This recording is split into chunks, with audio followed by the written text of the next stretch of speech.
Keselamatan tidak dapat ditunda. Di dalam kitab Wahyu pasal 20 ayat 15 berkata, lalu setiap orang yang tidak ditemukan namanya tertulis di dalam kitab kehidupan itu, ia dilemparkan ke dalam lautan api. Saudara-saudari yang dikasihi oleh Tuhan, di dunia ini manusia rela mengejar banyak hal. Ada yang menghabiskan seluruh hidupnya untuk mencari kekayaan, jabatan, kehormatan, dan kesenangan. Mereka takut kehilangan harta, takut kehilangan pekerjaan, bahkan takut kehilangan nama baik. Namun ironisnya, banyak orang yang tidak takut kehilangan sesuatu yang paling berharga, yaitu keselamatan jiwa. Di dalam nats ini membawa kita kepada pemandangan penghakiman terakhir. Di hadapan tata putih yang besar, tidak ada lagi kesempatan untuk membela diri. Tidak ada lagi untuk memperbaiki hidup. Yang menjadi penentu hanyalah satu pertanyaan: apakah nama kita tertulis di dalam kitab kehidupan?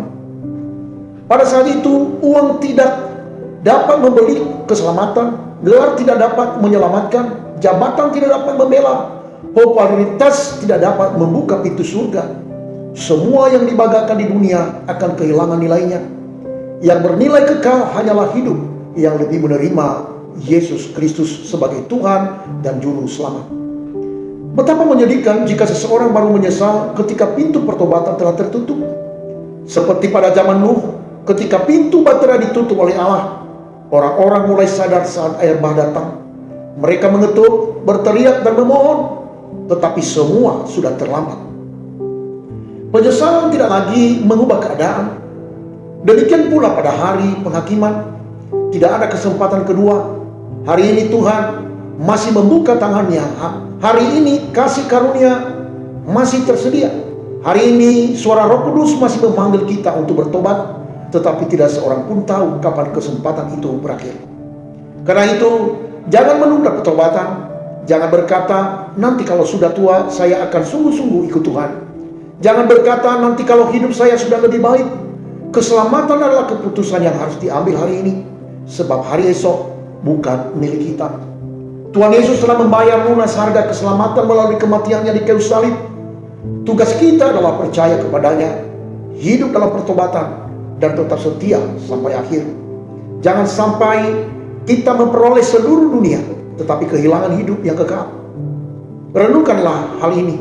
Apakah nama kita sudah tertulis di dalam kitab kehidupan? Apakah kita lebih mengejar berkat Tuhan daripada Tuhan itu sendiri? Jika hari ini adalah hari terakhir hidup kita, apakah kita siap berdiri di hadapan Tuhan? Saudara, jangan biarkan penyesalan menjadi kalimat terakhir dalam hidup kita. Selama napas masih ada, pintu kasih karunia masih terbuka. Datanglah kepada Yesus sekarang juga. Hiduplah dalam pertobatan setiap hari, sebab keselamatan adalah harta yang paling berharga dan tidak boleh ditukar dengan apapun. Lebih baik menangis hari ini karena bertobat daripada menangis untuk selama-lamanya karena terlambat. Selama pintu kasih karunia masih terbuka, datanglah kepada Yesus, sebab keselamatan adalah harta yang paling berharga. Kasih karunia Allah menyertai kita sampai Tuhan Yesus datang kembali. Maranatha, blessing.